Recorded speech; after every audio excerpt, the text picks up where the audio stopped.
It is Wednesday, October 2nd, 2019, and this is the Pro and the Con Show, and I'm your host, Michael James Ott. Well, returning to the air on Facebook Live and also YouTube channel. On October 2nd, it's been a couple weeks, and I've been working feverishly at a house that my mother has purchased. She's downsizing, which is the topic of my show today. So I spent 2 weeks, well, a day or two less, plus or minus some travel and so on, working, tearing out old carpet, preparing for new carpet, paint, redoing a small kitchen and so on. Yeah, and so the topic, so normally, the show is about the pros and the cons, the truth, right? The who, the what, the where, and the when. And encouraging us to at least be open to at least listening to opposing views, thereby coming together in the center of the street as opposed to staying on both sides and throwing rocks at each other, which is what we're pretty much doing these days. Well, let me talk to the topic then about downsizing.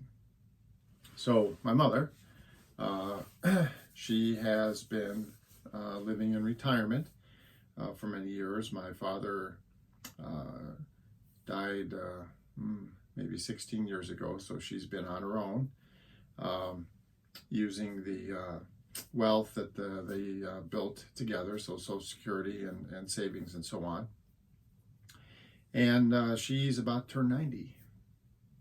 She's about to turn 90 here in just a handful of days, actually. And so looking at the situation she was in a duplex building that I helped build some many years ago, 40 years ago or whatever it was.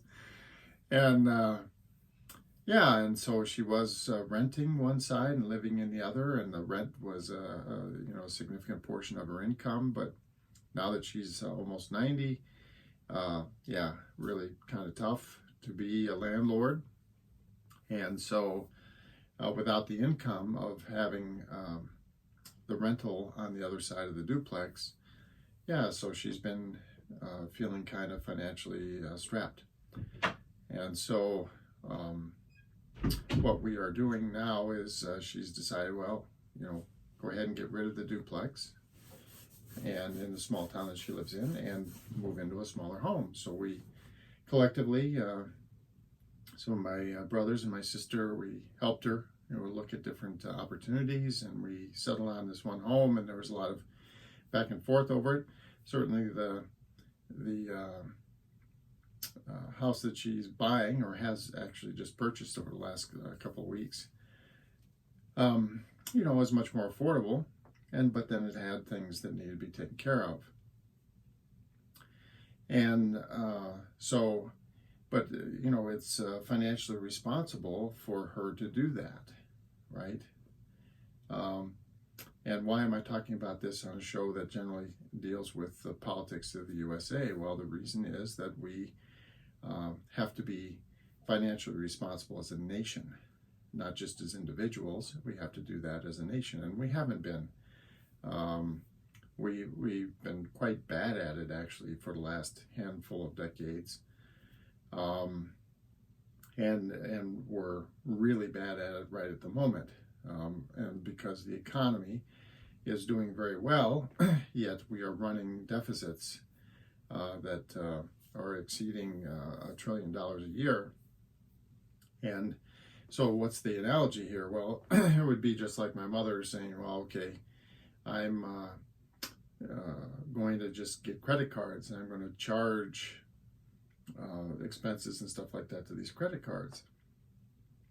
Well, and she could for a period of time, but the problem is at some point you have to pay those credit cards back.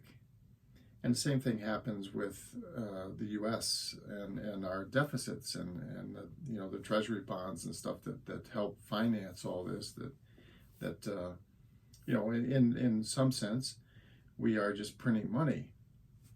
And it's really just like in my mother's case. If she were to go into excessive debt, well, then her creditors lose confidence in her ability to pay it back.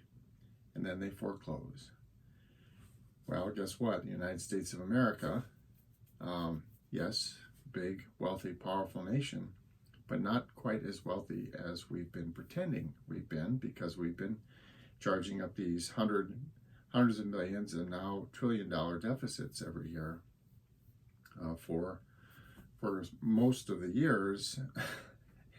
And then, and again, just going back to the analogy, if you're in a family and you hit a tough spot and you end up, charging a few $1,000s onto a credit card temporarily because you had to, and then you, of course, over the next year or two, you pay that back off again.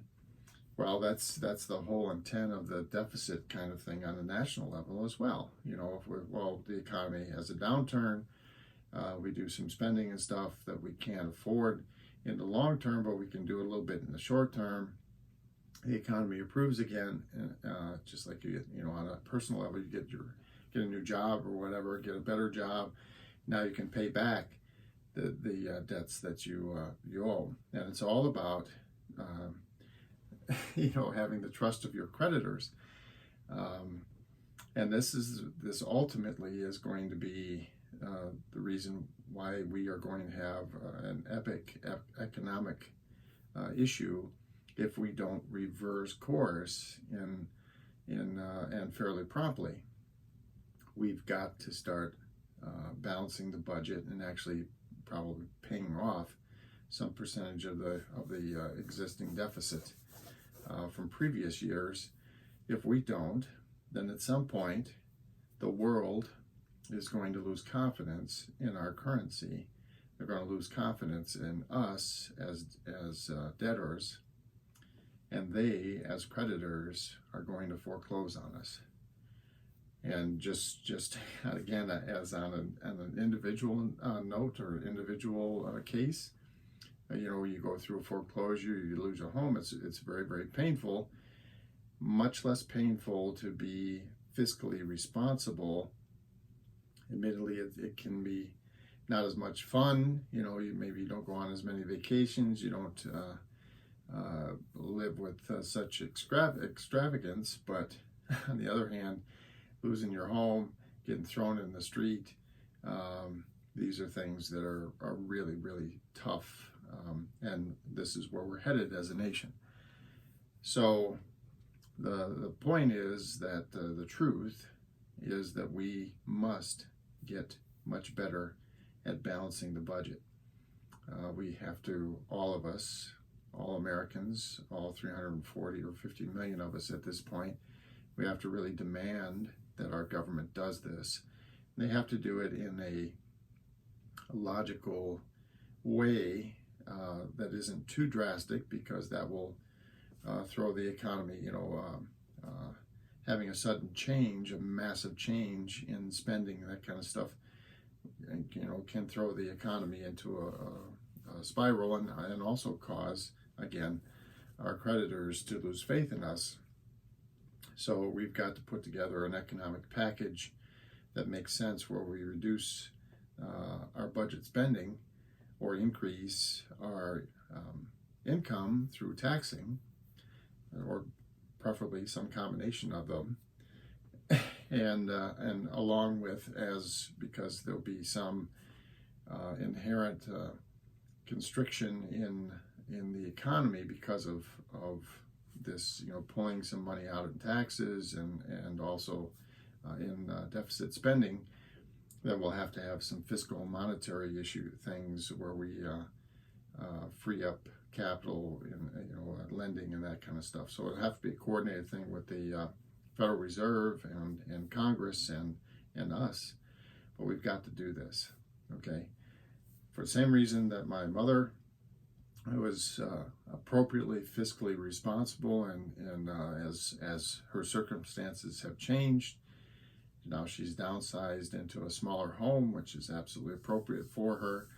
We, the American people, you and I, have to take on that burden, that yoke of making that same sort of transition and ridding ourselves of these deficits that we are,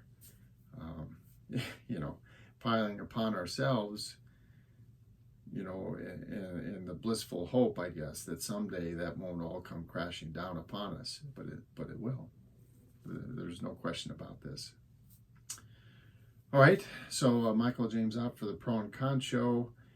Thanks for watching. I should be again here on a regular basis, on a daily basis now for the foreseeable future. Hope you enjoyed the show. Tune in again. Watch some of the old ones on here on Facebook or on my Ott in 2020 YouTube channel. Well, until the next show, this is Michael James Ott. Bye for now.